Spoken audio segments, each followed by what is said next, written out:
eight, seven, six, five, four, three, two, one. All systems go. You're listening to Sudbury News Talk. I want to show you something. Stand by. On the morning shift. Anything Could happen. Sudbury News Talk on the morning shift.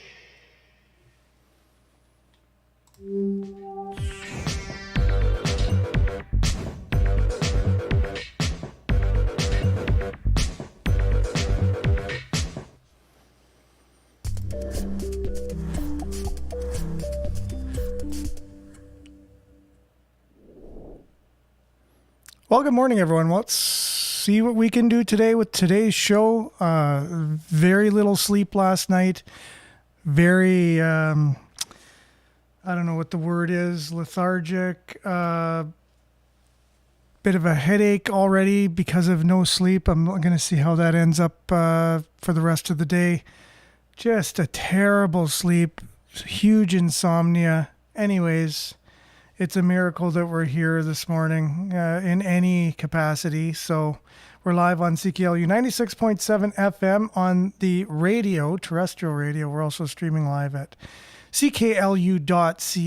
While you're there, look at the merch that we got available, because anything you buy goes towards helping to keep the lights on and the airwaves open on our campus and community radio station. We're also streaming at facebook.com/Sudbury News, youtube.com/Sudbury News. Make sure to like, share, subscribe, follow the channel and the page. We'll do our best to get your comments up on the screen as you comment. Make sure to like, share, subscribe, and follow the channel and the page. Immediately following the show, it'll be found on demand on the two platforms just mentioned, along with x.com/Sudbury News and Sudbury.news, which is our news aggregator, which has just got the circle of death on the main page this morning. It is what it is. Things happen. Something different every day. Keeps you on your toes, but we're okay with that. It's going to be a great show, as usual. We're going to dive into a hugely controversial topic, which is the mass graves that are found at residential schools. They had ground-penetrating radar that supposedly shows that there was mass graves. However, there hasn't been evidence of it. There's just been speculation, and people have kind of gone a little bit crazy with the speculation, and churches have been burnt down. I think that's a lot of churches anyways. I don't know the amount. Is it 100 already? Something like that. And there hasn't been any evidence. There's only speculation. Ground penetrating radar could have shown all kinds of things under the ground. There's not sure whether it's graves or not. And so it's really important to know that before anyone reacts or acts, that you need evidence. And there's a professor that apparently was arrested in Victoria, BC. She wrote a book about it, about free speech in general, and also asking for some evidence. And apparently there's some MPs out there that want to make it illegal to even question that there are mass graves, similar to questioning the Holocaust in World War II. And so it's pretty heated. It's pretty heated. I don't want to contribute to anything that's going to be divisive in terms of the topic. However, I think it's important to continue to have a respectful conversation about reality in our society and not play into politically motivated, weaponized ideologies, narratives, issues that are used for political purposes. And I believe this one definitely has been used for that purpose, and at the expense of our Indigenous people, which a lot of times they're used for things like this, and it's really unfortunate. And it's Pretty complex conversation, but we'll do our best today to take that on, as we do any subject at any time. So let's dive in with a little bit of weather. Very freezing cold out there. If you're out there, you already know this. And then we'll be back with what I just mentioned, along with news headlines, your comments, and more.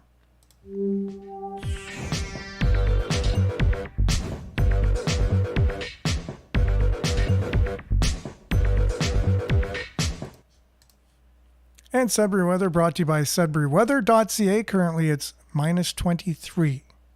With the wind chill, it feels like minus 32. So you just reverse it. It's 23, but the wind chill is 32. Doesn't always work that way, but this morning it did. Very cold nonetheless. Today, partly cloudy with a 40% chance of flurries early in the morning, otherwise sunny. Wind becoming gusting up to 40 kilometers per hour. And then it's going to settle down. The high will be minus 15 today. As it gets milder, the wind chill will be like minus 28 this morning, minus 21 in the afternoon. There's a risk of frostbite. But the good news is, tonight, increasing cloudiness. Flurries beginning before morning. That's not the good news. But the good news is, even though it'll be windy and stuff, overnight, the temperature will be rising to minus 7 by morning. So that's some good news. Minus 16, wind chill will be minus 24 this evening, minus 16 overnight. But again, it's going to get warmer by tomorrow. But that brings some flurries, local blowing snow in the morning and early afternoon. About 5 to 10 centimeters. The high will be minus 4 tomorrow, wind chill minus 16 in the morning, and then minus 8 in the afternoon. And overnight tomorrow, more flurries with a high of minus 7. And then Saturday, flurries, minus 3. Sunday is sunny, they say, minus 12. They used to say Monday was sunny as well, but now they don't. It's going to be cloudy with a high of minus 10. That's why I say I'll believe it when I see it, and I'll believe Sunday will be sunny when I see it as well. Tuesday, periods of snow, minus 5. Chance of flurries, 60% on Wednesday, minus 7. So winter is here. I don't think anyone can say, well, I hope it melts. I hope it melts, and I hope this isn't here to stay, because for all intents and purposes, it's here to stay. That's your Sudbury weather, brought to you by SudburyWeather.ca. We'll be back with news headlines, your comments, and more right after this.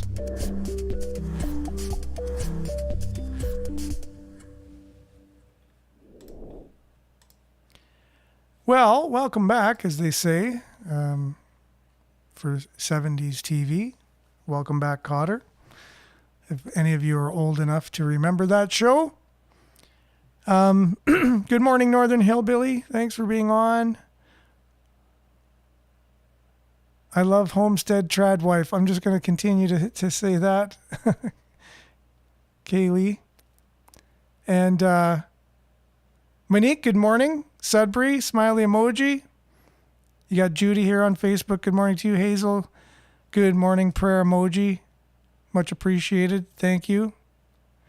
Much needed. Northern Hillbilly, remember?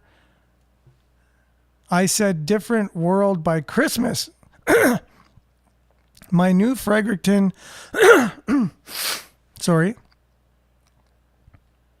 my new Fredericton is shift by the spring. That's when I think banks collapse and everything, every bubble bursts, every financial bubble. Okay. You don't have to use caps, all caps, just to let you know. It's harder to read all caps. And it's hard to read anyways with texts, because a lot of times there's mistakes and stuff, and I have to convert on the fly. But I get your point. You're saying it's a different world by Christmas this year, and by spring, everything's going to hit the fan. Get your food and water, right? And good morning, Maurice. Thanks for being on. Yeah, we'll try our best to sift through the lies that were meant to divide and conquer. And that's Northern Hillbilly. And Liette, good morning, everyone from Collingwood. Good morning to you as well. Pat, good morning, people. Yeah, you got your peace sign and your snowman.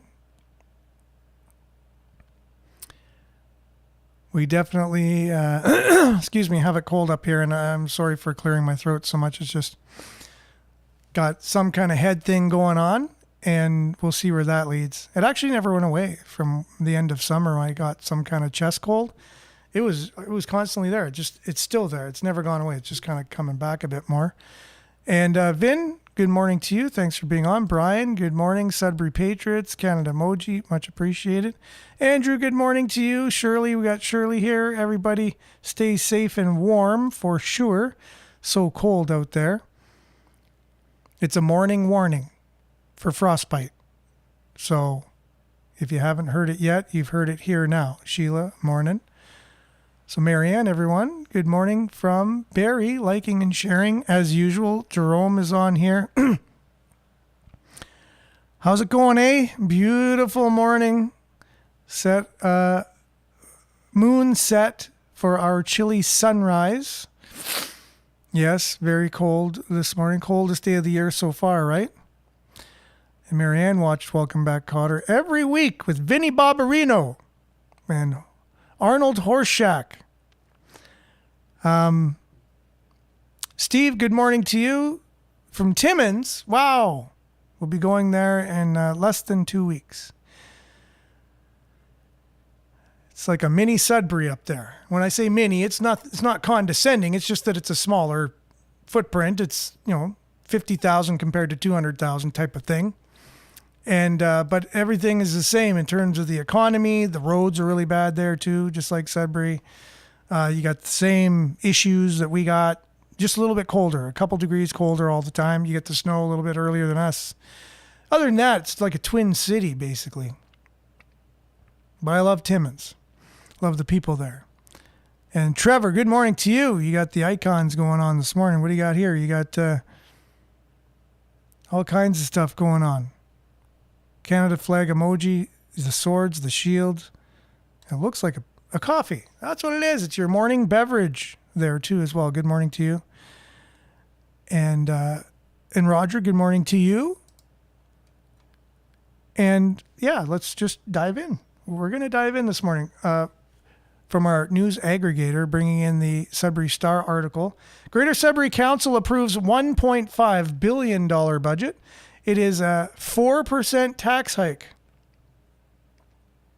3.9 to be exact, but if you just round one decimal point, it's 4%, which is almost 5%, right? So 3.9% tax hike. Councillors opt to hold a number of projects, including the demolition of the Sudbury Arena, to whittle down the tax increase in 2026. Councillors opt to hold a number of projects, including the demolition of the Sudbury Arena, to whittle down the tax increase in 2026. So that means we're getting another tax increase in 2027. Can we read between the lines?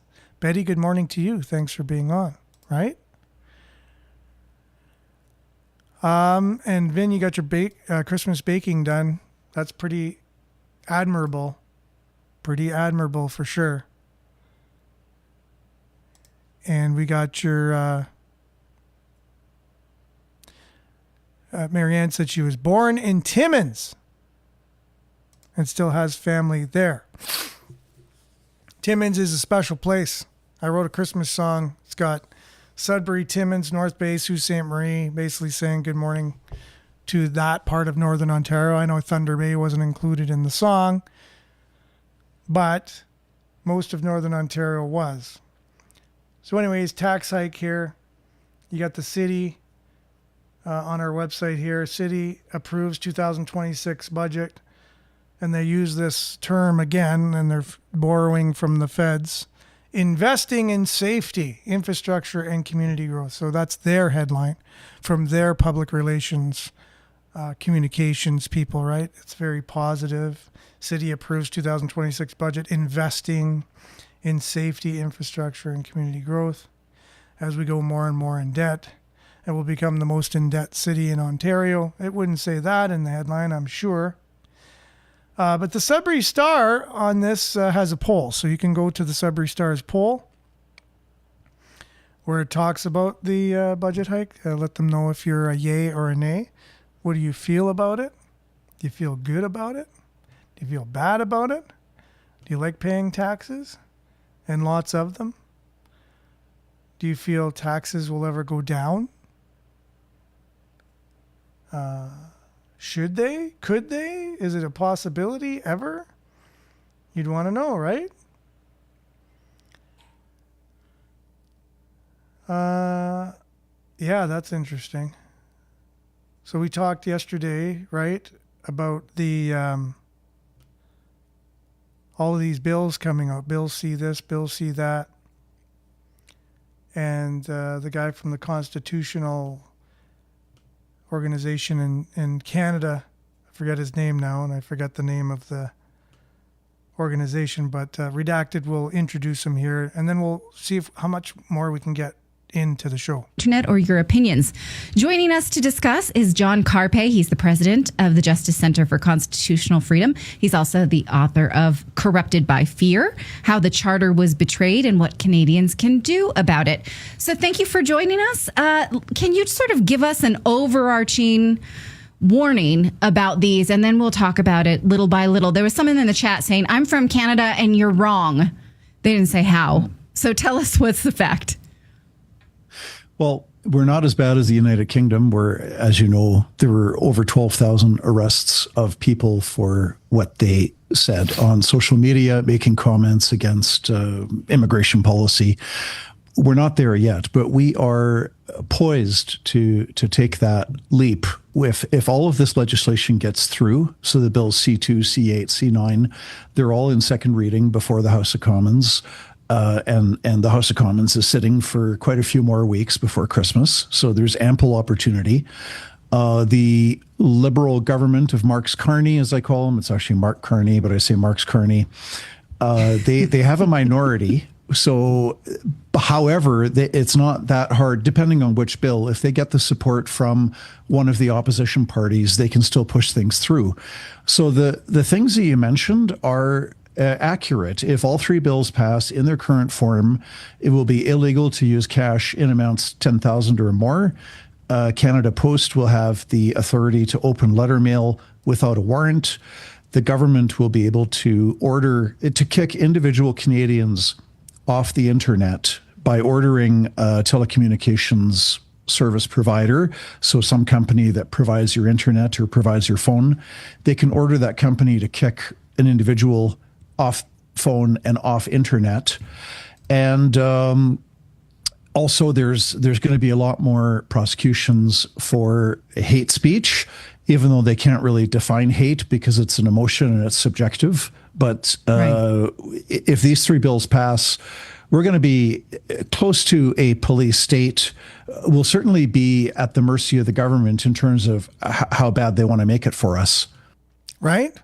So that's just a little overview. And I know I've played that on a show before.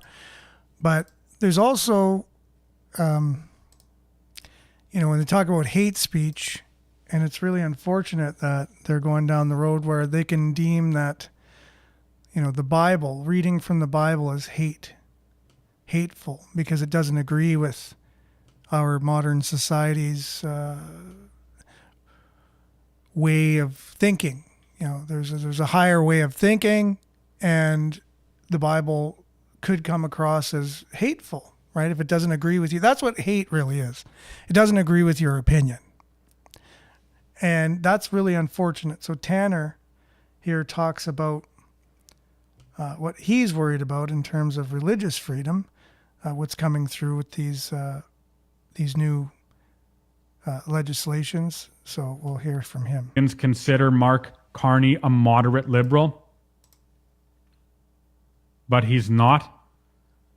It's much more accurate to consider Carney a radical liberal. And as further proof of this, Take a look at the latest bill that the Liberals are trying to pass. This is Bill C9. It is a hate crime, hate speech bill, which is nothing new for us in Canada, but this one is different.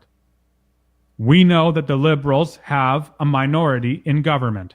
That means, at least officially, that they can't just pass any laws or any bills immediately as they please. They have to instead generate support from other parties to do so. Now, in this case, the Liberals have generated support from the Bloc Québécois. The Bloc Québécois said, oh yeah, totally. We'll vote for C9. We'll vote for this bill. We'll vote for this new hate crime, hate speech law under one condition. We need one amendment. And the amendment is that religious exemption must be removed from the bill. I'm a Christian, and as a Christian, that concerns me. The entire bill concerns me. Even if you're not a Christian, this bill and this removal of religious exemption ought to concern you. As a Christian, I believe that the Bible is the perfect word of God. And I know that there are truths and teachings in that Bible that directly contradict the agenda, the ideals, the ideas, and the values. Lack of values is more accurate, of Mark Carney, Mark Miller, Sean Fraser, and so on in the Liberal government. I know that there are promises and commands in the Bible that totally disagree, completely oppose the progressivism, the idealism, and the radicalism of the Liberal government, of the New Democratic Party, of the Bloc Québécois, and of so many others in Ottawa, in that Eastern Bloc. It's no wonder why the government is striving to label the Bible a book of hate. After all, the Bible is the one thing that our government hates the most. Truth. The Bible ultimately is truth, and our government despises truth. Our government detests truth, because what they are doing is so untruthful. It is so contrary to truth. It is why they're working their hardest to try and label the Bible a hateful book, and the fact that the Bible is truth is precisely why our government won't succeed. I think a lot of Canadians consider Mark Carney a moderate liberal. So that was, just started repeating again. So that was Tanner. I appreciate his commentary on Canadian politics from a Christian perspective. Obviously, there's not, he has a disclaimer, as I do. Like when you talk, you're not trying to pull the wool over anyone's eyes. You know where you're coming from, right? And now there's a professor in Victoria who has written a book about the what's happening out there in not even out there, just across Canada, right? And she wrote a book about the asked. Instead, he chose to head for the exits rather than deal with a question that maybe he didn't have an answer for. Okay, so that's just the last clip before I get to this particular gentleman interviewing this professor who wrote a book about the mass graves and the evidence and lack of evidence and what we make of all this. Why not to jump to too many conclusions? A lot of people jumped right to a lot of conclusions about this, started burning down churches, started doing all kinds of stuff. It's moving laws forward, some of which we just already talked about. It's being used politically, right? So this professor stands up and says, wait a minute, we don't really have evidence about this. Let's not jump to conclusions before we find evidence. So she was arrested she'll explain it. I'm now joined by Professor Frances Widdowson of Mount Royal University. She is contributing author of Dead Wrong, How Canada Got the Residential School Story So Wrong. Welcome to the show, Professor. Thanks for having me on. Talk about what happened with the arrest. Yes, it was a wild, it was a wild time. So I was coming on with my billboards, which say "What remains?" Ask what remains, and the 215 Every Child Matters, and then the back one, which is denial or truth, with the sign that Dallas Brody was holding up 0 bodies in front of the billboard, basically misinforming people that 215 bodies had been found at Kamloops. And I had been given an email by University of Victoria the day before saying that I couldn't come because I had an unauthorized event. But it wasn't an event. I was just there with my billboard wanting to ask questions and have questions asked about my position. And then when I walked in with my billboards and with Dallas Brody and Jim McMurtry, we were met by quite a few police officers who told us that we were not welcome on campus and that we would need to leave. And I said that I would not be leaving. I would be staying here to do this question and answer. And then the UVic safety person came up and gave me a notice that I was restricted from campus, and then the police escorted me to the police cruiser, and I was taken off to jail. Wow. How long did you spend in jail? It wasn't that long. It was about an hour, I guess. Like, I'd like to say that I was, I had some terrible things done to me, but it was all very tame. It was not, there was no problem. It was just kind of the fact that I was arrested for just wanting to have a discussion with students, faculty, and members of the community, and then all sorts of assaults and horrible, horrendous behavior happened after. I wasn't there to witness it, but I've seen the footage now, and the police did nothing and arrested none of the people who were engaged in all these sorts of very, very violent and disruptive acts. That's kind of the shocking part of the whole thing. Well, after seeing Charlie Kirk get shot for basically doing the same thing you were doing, was just talking to students, maybe you got off a little easy compared to him. But most of the media is reporting that it was an event, that you were holding an event. I mean, I guess your mere appearance at the university qualifies as an event. Maybe you could comment on that.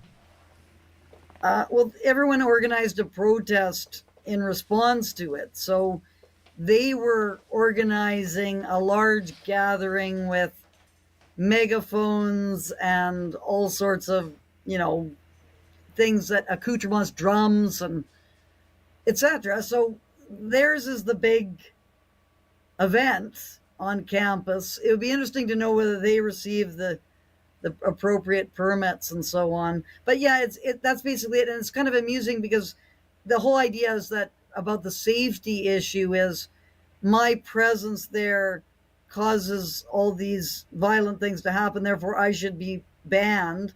But I was actually taken away and removed, and that didn't matter. The violence and everything happened anyway, because anyone who was there to actually just have a question and answer exchange, there was a mob that was actively hunting them down on campus.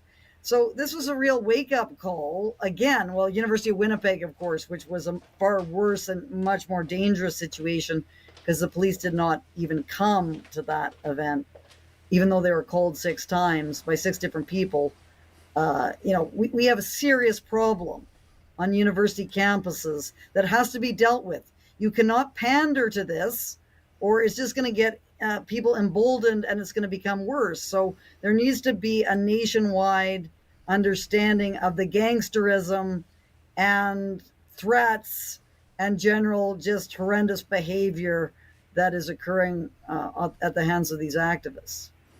Makes you wonder how brainwashed these students are to react in the way that they are reacting, where you can't even have a friendly conversation with somebody without violence happening. It's extremely disturbing.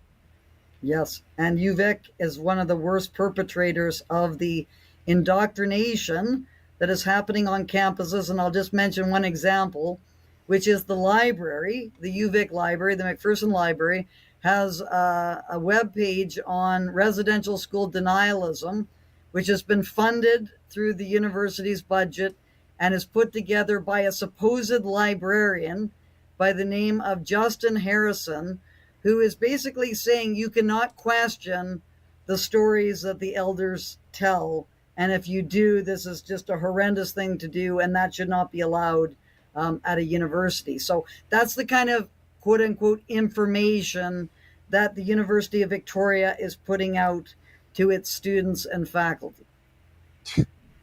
Wild. Can you sum up your position on the residential school so far, as partly outlined in the book that you were a contributing author to and has been reported in the media? Well, my main issue now is the Kamloops case. That's really all I'm trying to get across, which is that there is no evidence for the remains of 215 children being buried at the Kamloops Indian Residential School. And in fact, if we're going to talk about the anomalies that they claim are probable burials, it's 200, because 15 of the 215 were previously excavated by the Simon Fraser Archaeology Department, and no remains were found. But it's extremely unlikely that there are any remains at the Kamloops Indian Residential School, because not one parent has said that their child never came home from that school. And if that's the case, who are the 200 bodies that are buried clandestinely in that apple orchard? And these are the questions that you were raising with the students? Yes. When you were chatting with them? Well, I never got a chance to chat. At Thompson Rivers, we went to Thompson Rivers University. They served us with a trespass notice there. We said, we're not leaving. And then the bureaucrats just stood back and watched. And we had a great event because there was the temper tantrums of the drumming and so on that went on. And as Super Nanny says, you cannot allow the toddlers to get away with their tantrums. So you just stick it out until they get tired. And then we had a great event of about an hour long discussions with students where we just, many came to the conclusion that it's true that there really is no evidence for the remains of children at the Kamloops Indian Residential School. And yet when you say that to people, including students, what's their reaction? Well, the activists get very upset and start yelling and calling you all sorts of names, that you're a horrible person for doing this. So that's kind of the one segment, but that's not the majority of the people at the university.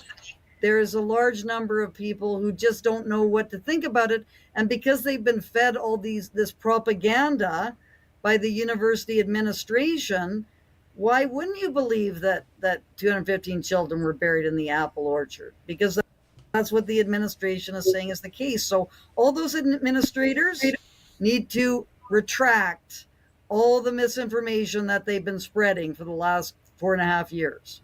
And we talk so much about misinformation and disinformation, right? And there's only one segment. It's just if you don't believe what I believe, then it's misinformation or disinformation. But here you have administrative people from universities that are perpetuating misinformation with no facts, and activists, as you said, which is no surprise when you tell them the facts, they just get upset. So because they don't have any facts to be able to debate with you. Like if it was right, then you'd be able to have all kinds of things, but you're just resort to name calling when somebody presents you with facts that don't agree with your feelings, and then you start name calling because you don't have anything, or you raise your voice, or you walk out of the room and say, I can't take this anymore. How dare you do this? It's so disrespectful to the families. Like you do things like that rather than just, well, hey, I'd love to have respect for the families if it was true. Like if this is true, there needs to be so much respect. I would have more respect for the families. And I would mourn with them but you need to know if something's true first. I'm not going to mourn for something that's not true. If it's not true, and even worse, if it's a perpetuated lie for political gain or political weaponization, and then to bring in bills like these hate laws that are just going to put ends up putting Christians in jail. It's like, and this was mainly the government working with a particular church at the time. So it's basically the government that was responsible for these residential schools. People think it's Christianity. It was one church. There's many Christian churches out there. It was one church and working with the government. It was a government program delivered through the church in partnership with the church at the time. So if you really want to get mad at somebody, it's the government. It's usually the perpetrator of things like this. Anyways, if you want to see the rest of that interview, just search it up on YouTube or online, and you can find that. But it's all the time we got for today's show. We'll be back same time, same place on the same platforms, God willing. Tomorrow, remember to stay aware by asking questions and getting to the bottom of things. Like, share, take care, and we'll see you tomorrow. Stay tuned now for your shot daily on CKLU 96.7 FM. Have a great Thursday, everyone. Ciao for now. Stay warm, by the way.